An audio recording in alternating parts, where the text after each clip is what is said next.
Yan ang resulta sa pinasimba. Asa na nangyari, dong? Di ba gipasimba ka ng oras na? Bibi. O, nagtandayan lang tayo ng paa. Di ba simba mo? Bata. Tingin ka nga. Uy. Ano nangyari sa simba?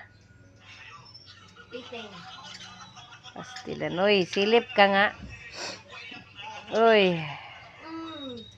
Ano nangyari sa pinasimba?